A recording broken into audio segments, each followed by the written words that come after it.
Cette vidéo est réalisée par Technocef Bénin avec l'appui financier des coopérations suisses et néerlandaises.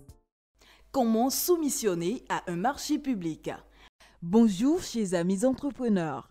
Dans la vidéo précédente, nous avons vu qu'il est capital pour vous d'analyser l'appel d'offres pour savoir s'il est intéressant ou non pour votre entreprise de répondre.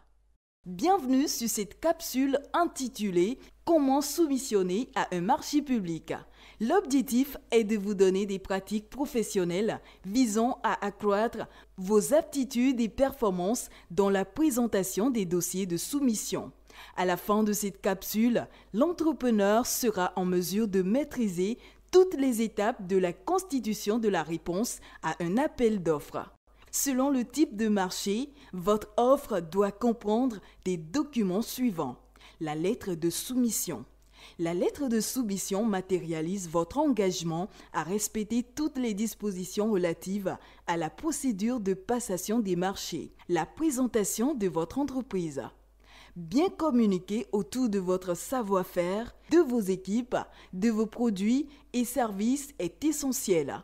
C'est à travers cette présentation que l'acheteur public va se faire une première impression de votre entreprise.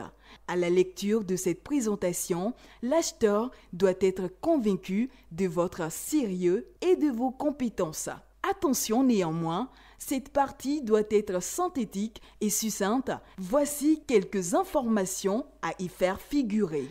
En introduction, présentez votre structure et rappelez les caractéristiques de votre entreprise, activités, savoir-faire, les implantations et organisations. Si vous êtes titulaire d'une certification, joignez-les. Ils témoignent de la qualité de vos prestations, services et produits. Mettez en avant vos équipes et soulignez leur professionnalisme en introduisant des CV des principaux intervenants de la mission. Montrez à l'acheteur que vous avez su satisfaire des demandes similaires en présentant vos références sur des projets d'ampleur similaire avec le marché en cours et coordonner des personnes à contacter pour vérification. L'acheteur public peut demander au soumissionnaire de produire des pièces administratives nécessaires à l'examen des offres. Des documents administratifs. La plupart des documents peuvent être obtenus en ligne. Il s'agit généralement du registre de commerce, des attestations fiscales et sociales, de l'attestation de non-faillite, de l'identifiant fiscal unique IFU, de l'attestation de non-exclusion de la commande publique. Pour justifier les capacités techniques et professionnelles de votre entreprise, vous devez fournir la liste des travaux exécutés en cours, la liste des moyens matériels et humains de l'entreprise, le relevé d'identité bancaire RIB, les attestations de bonne fin, les PV de réception, copies de contrat, mesures de gestion environnementale que votre entreprise appliquera lors de l'exécution du marché. L'offre technique.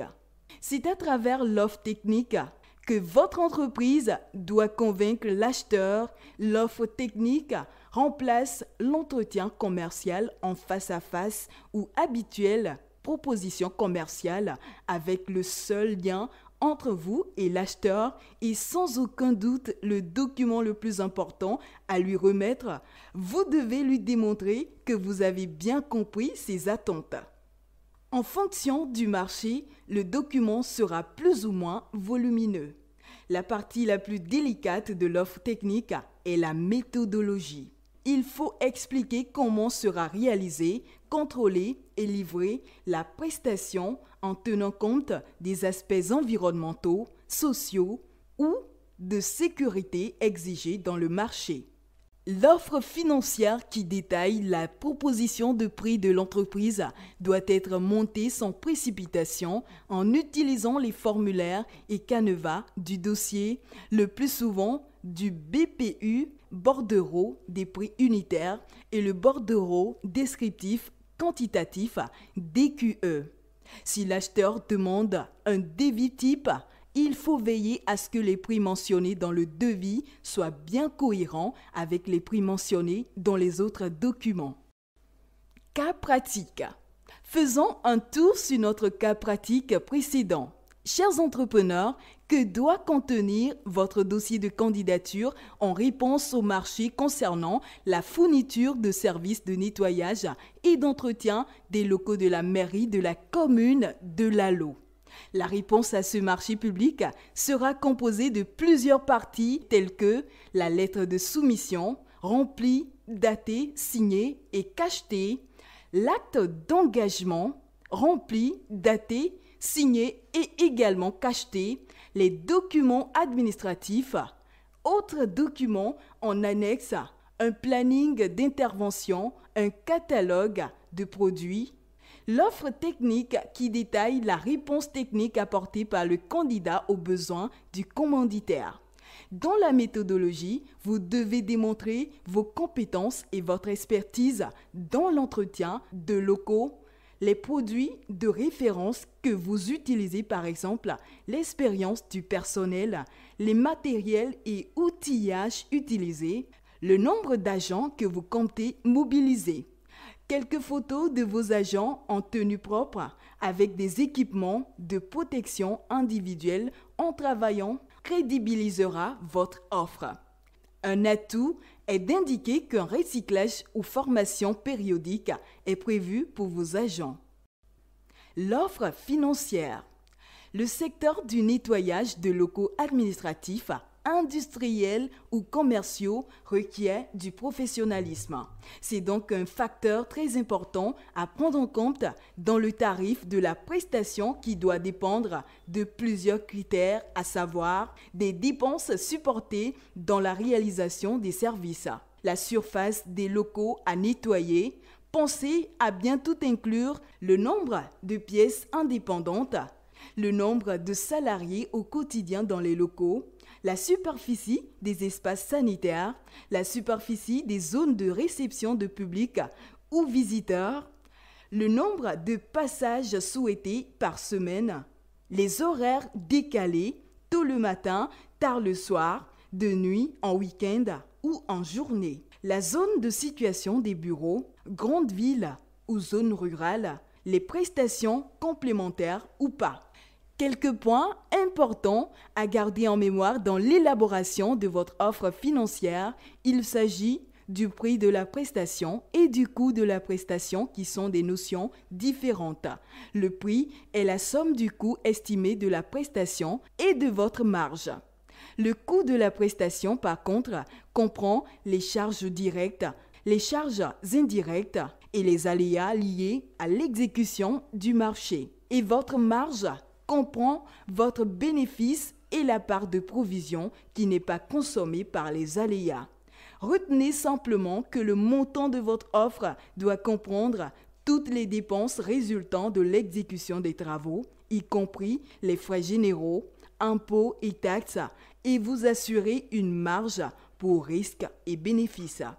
Il est à noter que dans le cas présent, votre entreprise peut proposer 1. Soit des prix forfaitaires appliqués à tout ou partie du marché. Exemple, vous pouvez facturer la prestation complète par heure de travail. Exemple, 15 000 francs CFA hors taxe pour un prix moyen d'un nettoyage de bureau par heure de travail. Pour 2 heures de travail journalier, les jours ouvrables, pour 20 jours par mois, vous pouvez facturer 15 000 francs x 2 x 20, ce qui sera égal à 600 000 francs CFA hors taxe. 2. Soit des prix unitaires appliqués aux quantités réellement exécutées. Par exemple, vous pouvez facturer les surfaces des locaux à nettoyer, les salaires des employés à utiliser, le matériel et les entrants à utiliser. Conclusion. Le maître mot dans cette aventure est le respect scrupuleux de ce qui est demandé dans le dossier d'appel d'offres ou de consultation.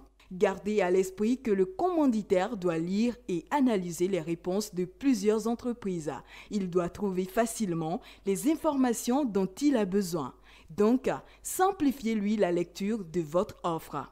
En ce qui concerne particulièrement le prix, ne faites pas l'erreur de proposer un prix trop bas ou excessivement élevé. Cela pourrait vous discréditer. Nous espérons que ces capsules vous ont été utiles. À vous de jouer et bonne chance.